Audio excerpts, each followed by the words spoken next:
welcome back to Hot Rod Guy Garage, and boy do I have a doozy for you today. So stick around with me through the intro, and we'll talk about this 1965 Ford Mustang. You're not going to want to miss this episode because it's bad.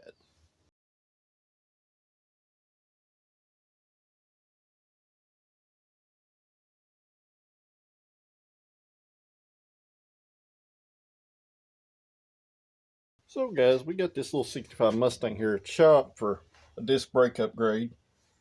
And just look it over, make sure the car was safe.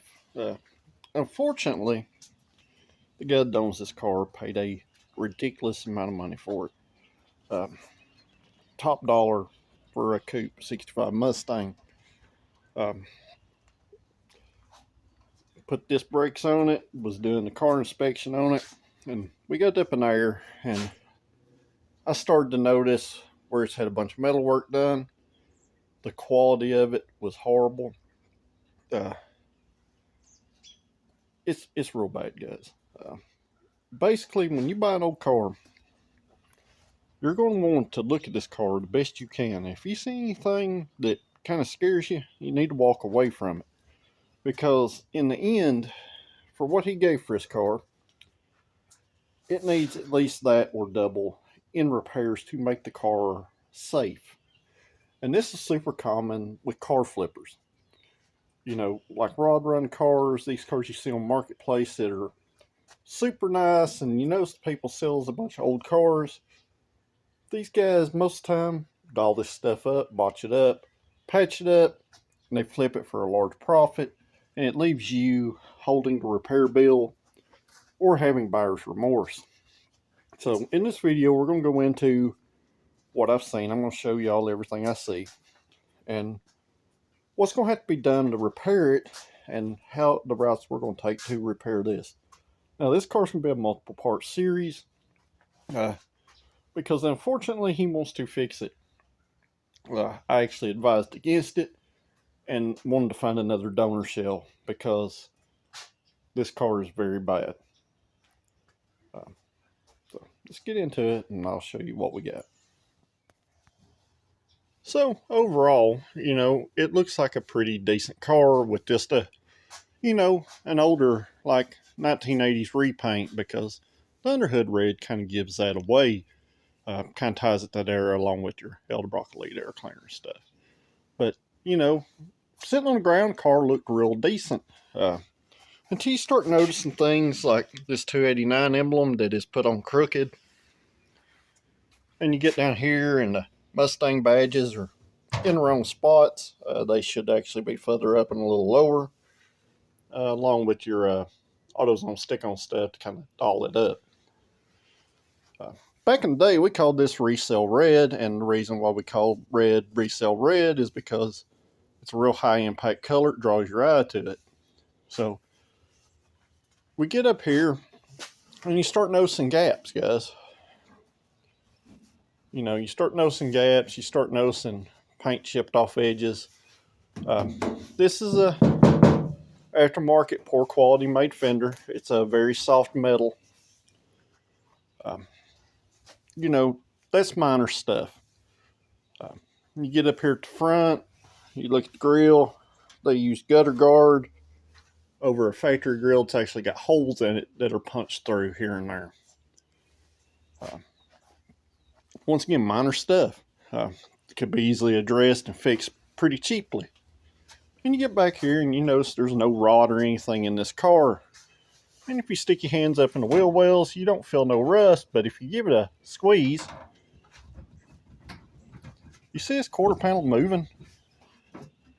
It's absolutely not attached to the wheelhouse. We'll get into that a little deeper, but this quarter panel's been replaced.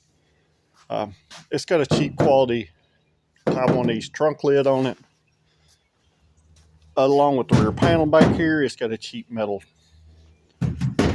rear pan in it that's, I don't know if you can hear that, guys. I'm just barely, you can hear this car rattle. And you can kind of see in the background some of the horrors. We'll go into the inside of the car here first. The wheelhouses, guys, they literally put roof mastic and a tar in holes to cover the poor spot welds that are, holding or not holding this stuff in. A unibody car, this is structural, guys. Your body is your structure. This stuff is spot welded from the factory. You can take a screwdriver here and move all these panels. The big thing, these panels been changed. I know you can hear that, but this panel, here right there, that's your subframe. The trunk panel is not attached to the rear subframe rails. The bumper braces are covered in a bunch of tar. I've not chipped this stuff off yet. I expect more poor quality stuff here as what we see here. You get over here, more of the same booger weld mess. I don't know if you can say that wheelhouse. The whole wheelhouse moves, guys. This stuff is not installed correctly. Booger weld, self-tapper. Booger weld, self-tapper. I mean, I can stick this in between here, guys. Now, some of these are attached and some of them are not. But this side, which is the passenger side, this gets a lot worse. This side's not over here attached to the frame rail either. So, as you can see, it's got a new quarter in it. It's got a new tail panel in it. This weld right here, this booger weld, these poor spot welds here, this one and that one, is all holding the tail panel in this car. Otherwise, it is not attached. When the trunk lid is shut, you hear it hit the tail light. You physically have to slam this trunk lid to even get it shut because of interference, because this panel was not put in correctly. Another replacement quarter over here. Whoever done this side done a little better job than the other side. But the telltales, guys, you start looking at your seams here, you can see this is botched up down through here with very poor spot welds. I can probably pull this quarter panel off with a screwdriver. But we got in here this morning and pulled the interior out of it because he wanted me to try to make this car structurally safe. The rear seat braces for your package tray that ties all your structure together, they're not welded on over here. That side's not disturbed. Has some kitty hair, some Bondo kitty hair, roof tar, roof mastic. They had all this stuff just covered, hiding it. Now this car still has its original rear floor pan that looks pretty good, but they put this tar roof mastic stuff over rust and dirt. So let's get up here to the front floor pan, and I'm going to show you here. This pan is poorly spot welded in. There's a couple self tappers here and there, but over here at the rocker panel, it is not attached, guys. Screwdriver, it pops right loose. And the horrors don't get no better because they had a big piece of tar stuffed in that giant hole over there all the way around. The cowl is rotted out in this car also. It needs a cowl. Very pretty car when it was all together and sitting on the ground. When you start uncovering its sins, they get pretty bad. So you may be thinking, how much worse can it get? It's bad, guys. That's just what you see so far, preliminary. From the bottom side, there's more booger welds, more gaps. The subframes aren't even attached to the floor pans. Anytime you do metal work on a car, especially a unibody car, floor pans and quarter panels and wheelhouses, all this structure ties together, and it becomes a safety issue.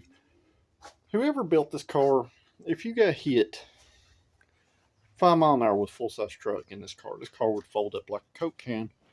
Mostly because there's nothing holding anything together. It's just kind of all just sitting here, and for some reason, it's not fell apart yet. I highly urged him to go to a different body shell, because to do this right, you really need to blow this car 100% apart take all this metal back out and install it properly on a jig or a chassis plate. You know, a surface plate, you can square his car up and get all this stuff installed properly, because I can guarantee you this car is no longer square and it will never have properly fitting panels ever again. And it's bad, guys. I know I talk about classic car repair here and there.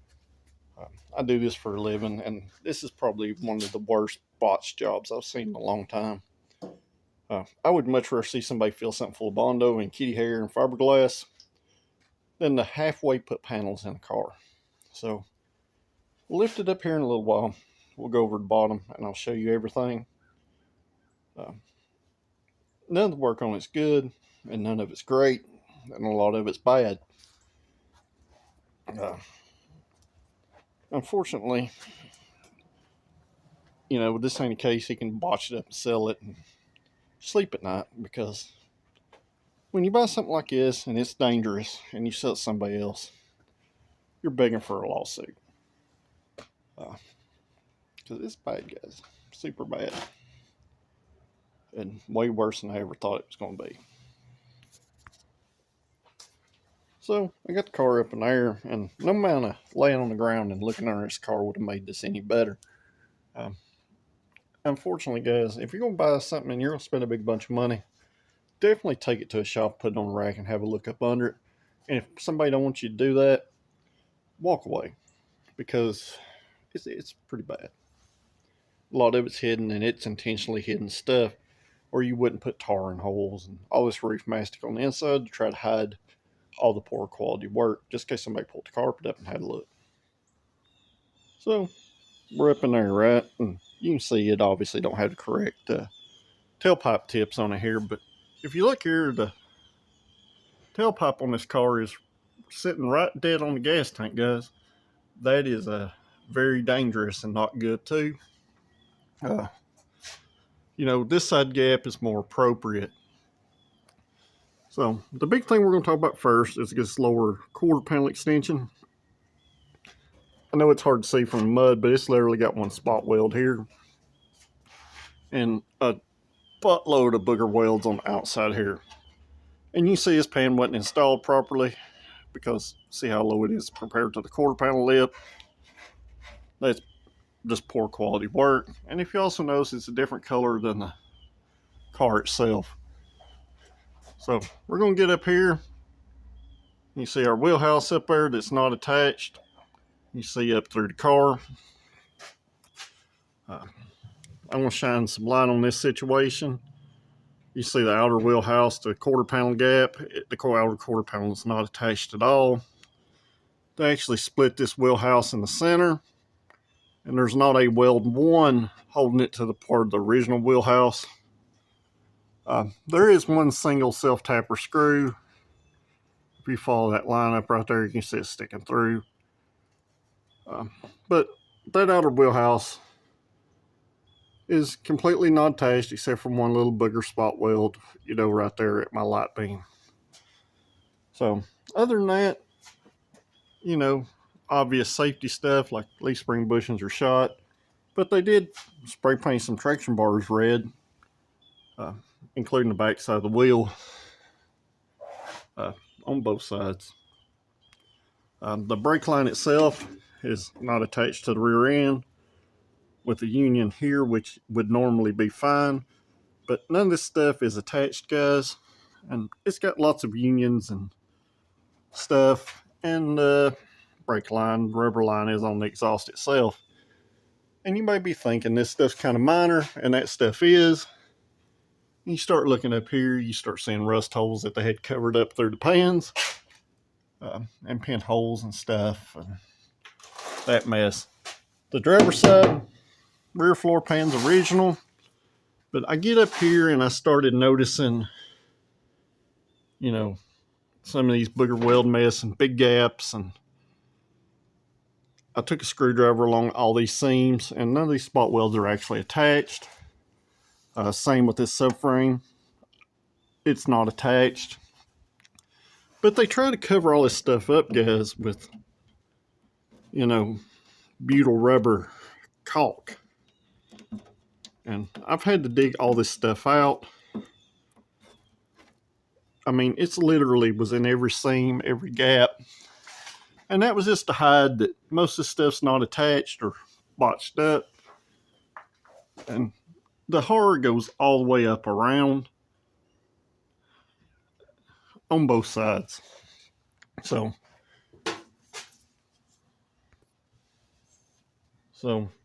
it just keeps getting worse, guys. I mean, there's a difference between poor, ugly welds and welds that aren't even attached to stuff.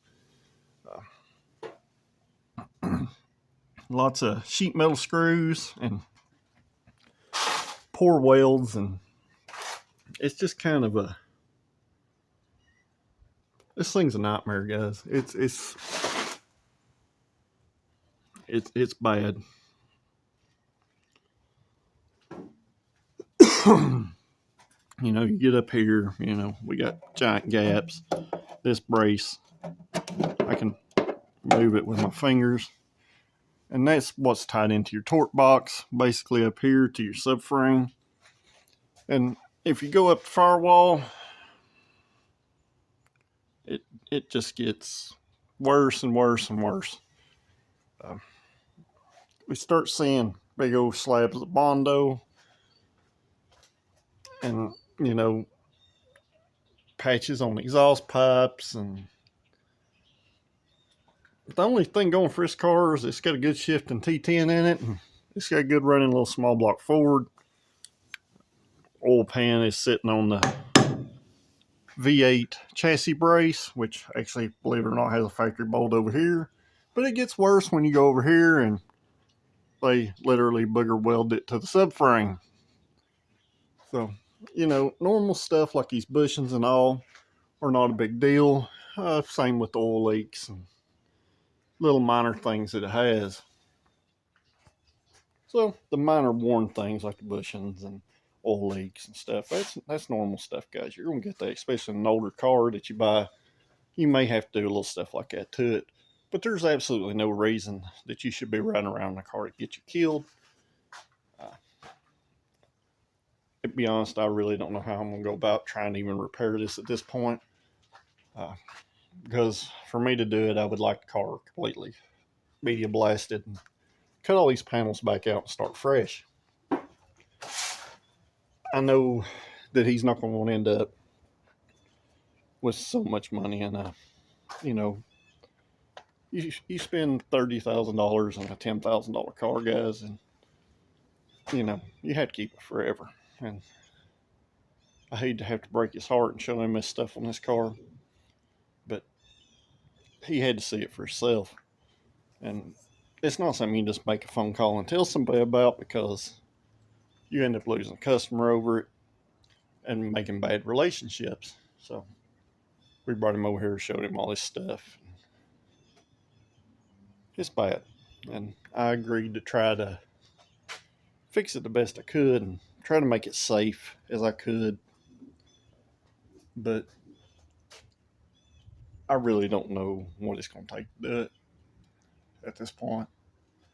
I know Uncle Tony's Garage does a lot of these videos of car flipper nightmares. This car is the king of the car flipper nightmares. I don't think he could ever get even a quarter of his money back out of this car at this point. So there's going to be a lot more videos on this car, guys. I just don't know what it's going to take so far to do it and where we're going to be at. So if you haven't yet, hit that like button, share us with your friends, and most importantly, always have somebody inspect an old car if you're looking at buying it. Get that thing on a rack and take a good look. Pull carpet up, pull trunk mats up.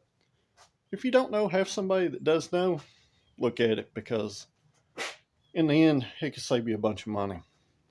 So, till next time, guys, make sure you hit that like button, share it with friends, and most importantly, subscribe. And I'll see you at the next video. Thanks for watching.